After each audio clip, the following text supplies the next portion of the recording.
everyone, my name is Clentus and welcome to my YouTube channel, and let's get to this story today because I've been asked questions regarding the state not wanting to call Kelly Khumalo on the stand to testify. So I want you to understand these are my opinions, the questions that I am going to be posing in this video, trying to understand why the state would not call Kelly Khumalo as a witness on the stand in the North Gauteng High Court regarding the Senzo Meyiwa murder retrial. And I said to the people that were asking me is that, listen, Zandi Khumalo has done a lot of damage. A lot of holes were poked in her story. Basically, this whole intruder story, it's non-existent. And now I think the court has some shadow of doubt regarding the intruders entering the house in Vosloorus. Because even the judge himself, if you were listening attentively, he asked a very pertinent question to Zandi that you're telling me, Elokshini, that nobody saw anybody running out of the Khumalo household, maybe just wandering around, screaming, doing something that is going to grab the attention of the people on the street, because we know in the township, the streets are always busy. You're telling me nobody saw that? We're talking about Longwe. Remember, Longwe jumped, opened the kitchen door, and he was out of there. Now, we don't know where he went to, because the next that we hear of him, he's at the hospital where Senzo Meyiwa's body was already lying cold. So I don't want anybody coming here and saying, but your questions I would not know. These are my questions. This is what I would ask if I was the defense lawyers in order to get my clients off the hook, because we already know that there were never intruders. Yes, the court has not pronounced yet whether there was intruders or not, or whether the court believes there were intruders or not. But you and I, because we're not stupid, we can tell that there were never intruders in that house on the day Senzo Meyiwa was killed. So in continuation with rubbing my two IQs and having my own opinions as an attorney or as a lawyer that is representing the 5 accused, I would make an application to the North Gauteng High Court and basically ask the judge to call Kelly Khumalo or subpoena Kelly Khumalo to the stand so that they can cross-examine her regarding so many things that Zandi Khumalo herself had said about Kelly Khumalo. And I would want to clarify some few things, and I would read my own questions if Kelly Khumalo was on the stand, and the reason why the state would not call Kelly Khumalo to the stand to testify, because these are the reasons. Now, first question that I would ask, so I would be looking down in my notes now and again, and then we'll have some few of a little bit of a discussion why I would question this way. The first question I would ask Kelly Khumalo, if I was the defense lawyers in the North Gauteng High Court, would be, who is Senzo Meyiwa to you? The reason why I want to know who is Senzo Meyiwa to her is because I want to establish the relationship between the two of them.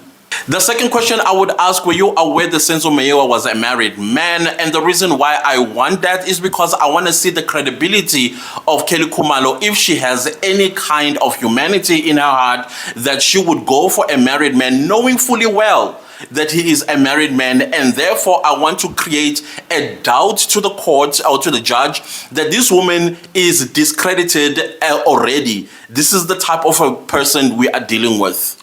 The third question I would ask her was, how was the relationship between you and Senzo Meyiwa? The reason why I would be asking that question is because of the SMS conversation that Zandile said Zandile said, an SMS that was revealed in court by, I think, the Black Mamba, which is Advocate Khumalo, the conversation that they were having between where Kelly was telling her sister that she regrets the relationship with Senzo Meyiwa. She regrets why she brought Senzo Meyiwa into her life. So we want to confirm that this is exactly how she felt. The fourth question I would ask her, if you were not happy in the relationship, and what did you do? What measures did you take to break up with Senzo Meyiwa? Because apparently this conversation, the SMS conversation, took place in 2013. So why didn't you break up with him? What was it that was holding you back? Was Senzo Meyiwa aggressive towards you? Were you afraid of him? Did he threaten you? What was going on at the time? Oh, because you were already pregnant and you thought you want your child to have a father in its life, but at the same time he's a married man. Why would you be thinking like that? The fifth question that I would ask her is, was Senzo Meyiwa intending to divorce his wife and marry you, or was he intending to take you as a second wife, according to whatever conversations you may have had with him, knowing fully well that he was a married man, knowing fully well himself that he was a married man? What was his intentions with you? Of course, in relationships, we all sit down and talk about the future. What exactly do we want out of each other? What are our intentions with each other? I would be very shocked to hear that you never ask those questions in your relationship, because these are very important grounds to have a solid and steady relationship, knowing what the future holds. The sixth question that I would ask Kelly Khumalo is, why didn't Senzo Meyiwa go to the Orlando Pirates event that was held in Sandton? The seventh question would be, okay, after he told you why he would not go to the event of Orlando Pirates in Sandton, what did you say to him? Did you persuade him to go to the event while you go and perform wherever you were performing in Soweto, or you wanted Senzo Meyiwa with you in Soweto when you were performing, knowing fully well that he needed to be in Sandton at his club's event? The eighth question I would want to know is, what did he say when you persuaded him to rather go to the Orlando Pirates event? Or what did you say that persuaded him to stay with you in anticipation to going to Soweto to perform? The ninth question that I would ask Kelly Khumalo is about Mandisa. This is Senzo Meyiwa's wife. Was she going to be at the Pirates event? And is it the reason why she did not want Senzo Meyiwa to go to Sandton, because he's going to be with his wife rather than her? The 10th question that I would ask Kelly Khumalo is about Mandisa knowing about the relationship between her and Senzo Meyiwa. How did she feel about it? How did she find out? And when she did find out, what did you do? What did you say to her? Or what did you say, or what did you do with Senzo Meyiwa that the wife had found out about their relationship? Again, here I will try to be establishing the type of person that Kelly Khumalo is, whether she's a heartless person, a person that lacks principles and values and things of that nature, because I want to also establish the fact that whatever she's saying, understand, is it credible? Then I will go to the night in question, and I would ask her to take us through that particular day. What had happened on the day Senzo Meyiwa was killed? So take us from the morning to the time Senzo Meyiwa is killed. So this is the stage that I think the state does not want Kelly Khumalo understand, because Zandile Khumalo has made a mess of the entire whatever script that they have written, and he's afraid, meaning that Mr. Baloyi is afraid that Kelly Khumalo might not be smart enough to try and salvage everything that Zandile Khumalo has basically damaged in this script. And you and I already know that Zandile Khumalo, when she was on the stand, she's already established that there was never a second intruder in the house. And how is Kelly Khumalo going to try and salvage that there was never a second intruder in the house that shot and killed Senzo Meyiwa? Now, these are other pointers that I also want to mention in this video as to why the state will not call Kelly Khumalo on the stand, because Zandi has done the following. Zandi Khumalo placed Kelly Khumalo in so many places in her testimony, and of course I would want clarity as a defense lawyer in this matter, because the first one that I would want to know from Kelly Khumalo is, on the night in question, you were an entertainer. You were standing by the kitchen, between the kitchen and the living room, and your guests were in the living room, and you were telling jokes. Do you remember the joke that you were telling? Now, before the intruders entered the house, you were busy entertaining the crowd. And when the intruders entered, where were you facing? Did you see the intruders coming through the kitchen door? Because you were standing between the kitchen, I think between the living room and the passage into the kitchen. Now, of course, your back is facing the kitchen. So did you see the intruders entering the kitchen? So Zandile said that immediately when you realized that the two suspects entered the house with a gun, and then they told you they wanted, or they demanded cell phone and money, you ran to the bedroom, and the second suspect followed you, and then there was a tug of war between you and suspect number 2, where you were pushing the door and the second suspect was pulling the door in order to enter, goodness knows to do what with you, whether to bring you out or do something terrible to you. And of course, Zandi said the second suspect kind of like gave up and then joined everybody in the living room with suspect number one. So when you were in the bedroom, who were you with in the bedroom? Because we understand that Zandi says your last born baby was put to sleep, but which bedroom was the baby put to sleep? Was it put to sleep in your bedroom, the one that you ran to, or your mother's bedroom? And I will also want to know from Kelly Khumalo, then why didn't you scream for help immediately when you managed to lock the door from inside? Because this is your opportunity to scream for help, for people to come and see what is going on in your household so that you can save lives.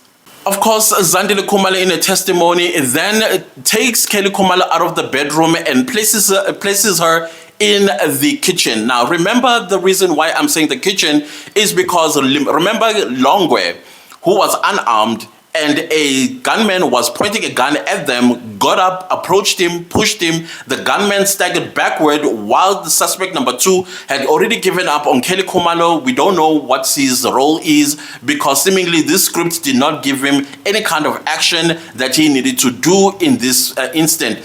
And Longa managed to run out of the house. And when he ran out of the house, then what happened?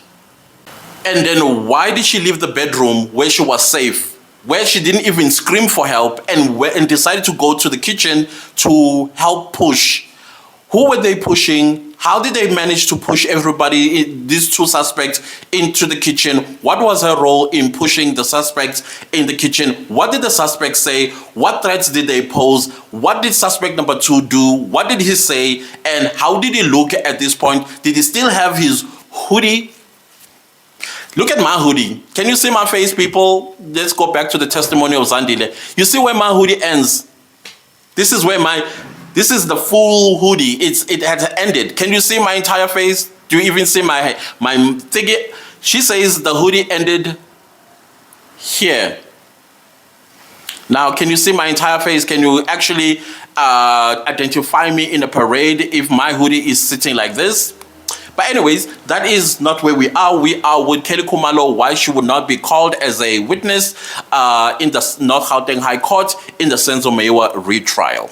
So the next thing that we hear from Zandile Khumalo is that from the kitchen, when the gunshot went off, she is peeping through the bathroom door. Remember, she also managed to run to the bathroom and hid between a bathtub and a sink basin. And then she heard a gunshot and a second gunshot. The third gunshot was a little bit fadey, which I still don't understand what that means. And then she peeped through the bathroom door, unafraid that she might be caught and pulled back out or probably even shot for managing to escape, because they don't know if she had a cell phone there and who did she call.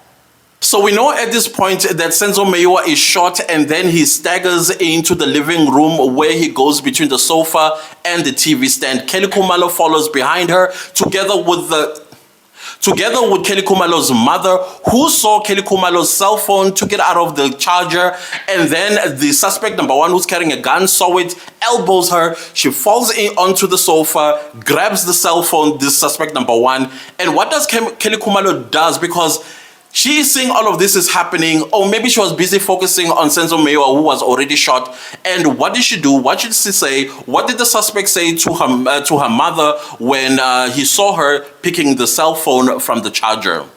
Zandile Khumalo in her testimony said that suspect number two was wearing a hoodie. Now, of course, I will stick to this one as well and ask Kelly Khumalo that since you were present in the house, you saw suspect number two wearing a hoodie. Please describe the hoodie. Did the hoodie cover the suspect's face? Or was the hoodie, according to Zandile, up to the forehead or up to the head, revealing almost the entire face? Or the hoodie was sitting backward somewhere here in order for them to be able to see the face? But if you see the hoodie, if it's sitting like this, how much of the suspect can you see? Can you really identify a person whose hoodie is sitting up here and be able to tell who this person is? And you can see there's a little bit of a shade in the, as I put the hoodie up here. Can you really identify my true skin color? So of course, Kelly Khumalo will have to give those answers regarding the hoodie. She too will have to remember the color of the hoodie and how the suspect number 2 was wearing the hoodie, and was he wearing a mask? Because somewhere Zandile Khumalo mentioned that the suspects were also wearing the mask. You know those masks that we were wearing during Kovovo? I don't understand how the advocate did not pick that up and ask her about that, because Kovovo happened in 2020, not in 2014. So all of these confusions that Zandile had managed to establish that there was never intruders, Kelly Khumalo will have a very difficult time in trying to bring back this script together. And of course, this is not going to be good for the state, because the state is going to lose this case on the second witness, or the third witness, if they call Kelly Khumalo on the stand. I know that currently Kaya Ngache is on the stand, and he is singing like a canary. Even though I understand, of course, it's been 8 years himself, has not kind of like remember some few details, but everything that he's saying kind of like makes sense. Of course, Kelly Khumalo will also have to describe the second suspect. What was he wearing? How tall? How short? What was his skin tone? What was his weight? Etc. and so on. Please, can we not hear that she was frozen, or she hated maths at school, or she does not know what meters, centimeters are as a performer? These are the things that you're always told about. Like when they mark an X and say, okay, you are about 2 meters away from the stage, or you're 2 meters away from the crowd, or whatever the question is, she can estimate. And then let's go back to the kitchen scene. Kelly Khumalo will have to explain, or at least give some kind of details as to when they were in the kitchen busy struggling with the two suspects. Who shot where did the gunshot come from? That shot Senzo Meyiwa. How many gunshots did she hear? And of course, the other question that I would ask, is it possible, or would she deny that it's possible that one of you guys managed to get hold of the gun from suspect number 1 and accidentally shot and killed Senzo Meyiwa? The other thing that Kelly Khumalo will also have to take the court into her confidence is the whereabouts of Longwe. Immediately after he had pushed suspect number 2 and he staggered backward. And what did suspect number 1, the suspect number 1 was pushed by Longwe, staggered backwards. And what did suspect number 2 do in this instant when he saw Longwe run? And where did Longwe go? And when Longwe was at the hospital, what did Kelly Khumalo say to Longwe? Did she ask him, where did you go to? Did you get help? Why didn't you get help? Why did you disappear? How did you get here? All those questions Kelly Khumalo will have to tell us, because there is no way that somebody that you were in the house with and then managed to escape, and then you get some sort of relief and say, oh, at least one of us managed to escape and they went to get help, but help did not come. I would want to know, where did you go to? Why did you abandon us? Your girlfriend, Zandi, she was in danger. What if she was shot? So those are the questions that I would definitely pose at Longwe if I was Kelly Khumalo, and I would want to know, as the defense lawyer, did you ask him, did you interrogate him about his whereabouts after he ran out of the house? I will then go to the hospital scene where Mandisa, I don't know who called Mandisa. I would want to know from Kelly, did you call Mandisa and inform her that Senzo had been shot? The second question that I think is lingering in everybody's minds is, including myself, after Senzo was shot, the intruders ran away. Who did you call? Why did you call that person instead of the police and the ambulance? What was the conversation about? How long did the conversation last between you and the person that you called first? Who called Senzo Meyiwa's parents? Who called Senzo Meyiwa's brother? And what was the conversation about? And how did you explain Senzo Meyiwa was shot? Who or what was said to Senzo's parents when Senzo was shot? And probably I will also ask other questions of clarity depending on how she answers this question, because I would want to have follow-up questions. Okay, maybe the state would stand up on objection in most of the questions that I've already asked from the beginning, but I would still stand my ground, try to establish the type of witness that I have on the stand. Zandile Khumalo mentioned that they were drinking that particular day. I would want to know from Kelly Khumalo, how much did she drink? Was she ever intoxicated at some point? And secondly, when the intruders entered the house, how was her state of sobriety at that point? Did she really see two intruders entering the house? One was carrying a gun. What were they carrying, the second guy? Because Mtogo says the second guy was carrying a knife. In your statement, do you say that? Of course, I would want to know that during the time the intruders entered, what was her first step? Zandi places her running into the bedroom. When, what do you remember you did the moment that you saw two intruders entering the house, one with a gun? Then I would want to know about the gunshot. When did she hear the gunshot? Was she in the bedroom? Was she already in the kitchen? What was happening during the time when the gunshot happened? Where did the gunshot come from? When did she realize that Senzo Meyiwa was shot? Of course, importantly, I would want to know from Kelly Khumalo, who shot Senzo Meyiwa? I think the other question that is lingering in many people's minds, although I have seen some pictures that have been sent to me via WhatsApp by some of you guys saying Longwe had dreads on the night in question. I would want to know from Kelly Khumalo, did Longwe Twala have dreads or dreadlocks that particular night? I would want to know, why did she also do a swim swap, knowing fully well that a person was killed in the house? Was it to conceal her whereabouts during the time, or she was planning a different story to tell the police about her whereabouts when Senzo Meyiwa was shot? Why did she go for a swim swap? My last question to Kelly Khumalo would be, do you deny that the second suspect is a fabrication, is a figment of your imagination? So this is the reason why the state would not want to call Kelly Khumalo on the stand, because she would just finish this case for the state. And the 5 people that the state want to pin this murder on, they are going to walk free. And so he is trying his best to leverage, not to like salvage this mess that Zandile Khumalo has already created. And of course, all the other witnesses that are going to come, it's going to be difficult to bring this script that they have cooked over the past 8 years together to to convince the court that they are telling the truth. At this point in time, with the state itself not wanting to call Kelly Khumalo, says a lot. It speaks a volume to not just the court, but also to the public who are interested in this matter. Is it in the best interest of justice for Kelly Khumalo not to be called as a witness in this matter? I think not.